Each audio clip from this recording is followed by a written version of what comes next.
Chère fleuve méridienne, cher fleuve méridien, bonjour.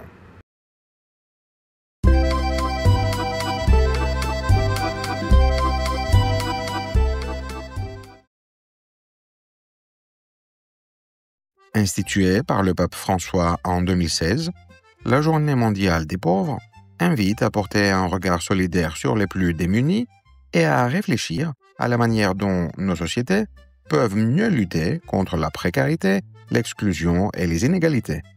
Cette journée rappelle que la pauvreté ne se limite pas à un manque matériel, mais concerne aussi la dignité, la justice et la fraternité humaine. Voie F, destination sentier tracé. Attention au départ.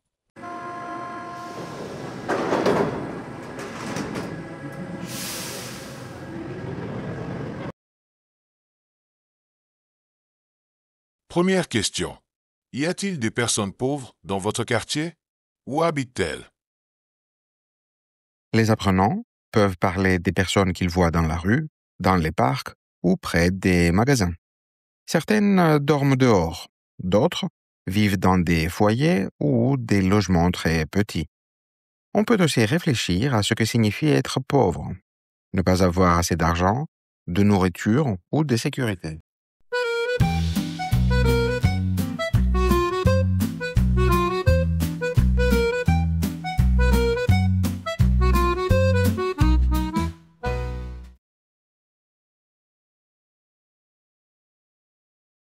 Deuxième question. Connaissez-vous une association ou des personnes qui aident les pauvres dans votre ville? On peut évoquer la Croix-Rouge, connue dans le monde entier, mais dans chaque pays, il existe certainement plusieurs autres organisations. Certaines personnes donnent du temps, de l'argent ou des vêtements. D'autres préparent des repas ou aident les familles à trouver un logement.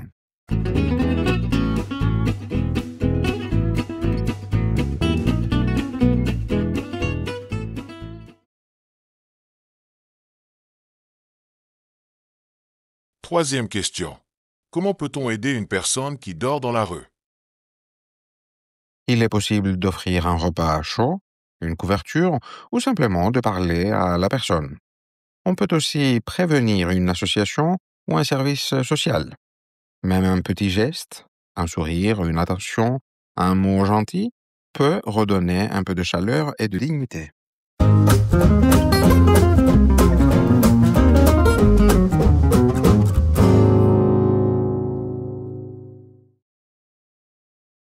Voie L, destination terrain conquis. Attention au départ.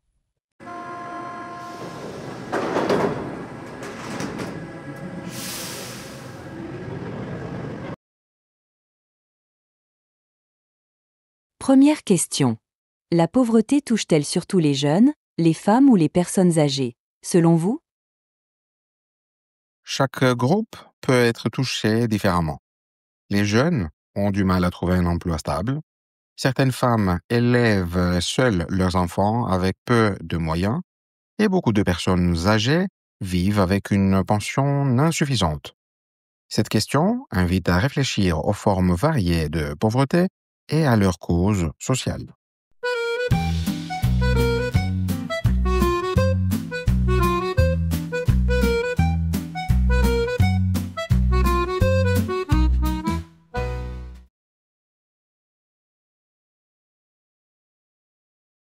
Deuxième question.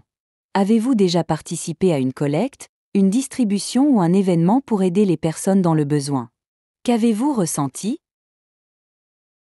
Les élèves peuvent raconter une expérience concrète, distribuer des repas, collecter des vêtements, organiser une vente solidaire, etc. Ces actions donnent souvent un sentiment d'utilité et d'humilité, mais elles montrent aussi que la pauvreté reste une réalité très proche de nous.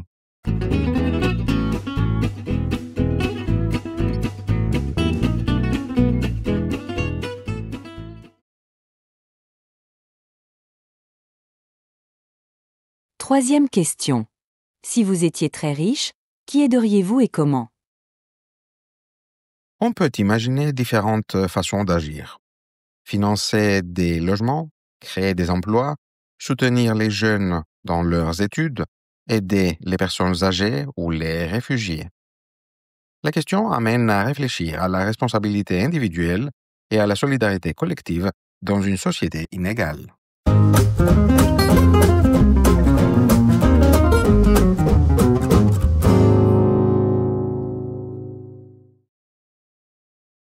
Voie E, destination, sommet atteint. Attention au départ.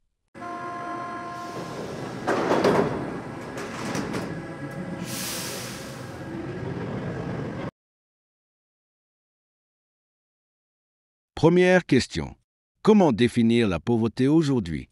Manque d'argent, absence d'accès aux besoins essentiels ou perte d'autonomie? La pauvreté ne se réduit pas à un chiffre économique. Elle peut être matérielle, mais aussi sociale, culturelle ou symbolique.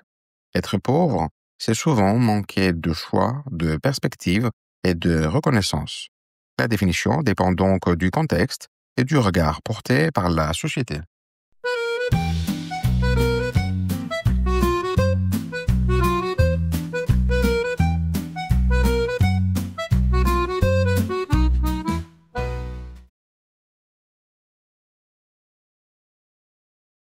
Deuxième question. Quelles sont les causes de la pauvreté dans votre pays?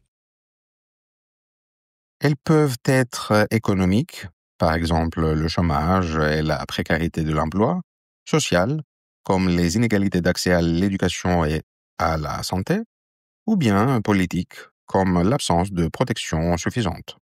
On peut aussi évoquer des causes mondiales, comme les crises, les guerres ou le changement climatique. Comprendre ces causes, c'est permettre de mieux cibler les solutions.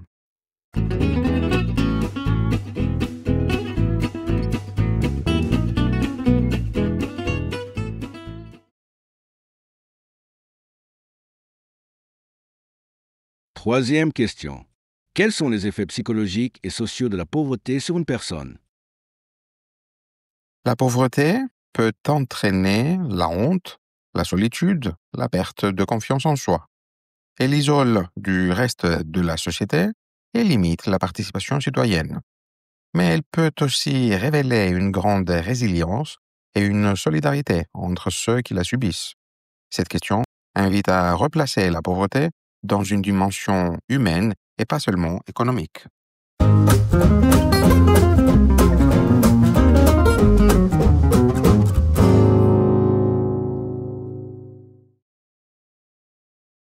Prochain arrêt. La vie est un zigzag qui devient rude. Merci d'avoir regardé cette vidéo. Si elle vous a plu, mettez un pouce bleu et abonnez-vous pour ne rien manquer. N'hésitez pas à la partager si vous la trouvez utile et à laisser un commentaire pour donner votre avis.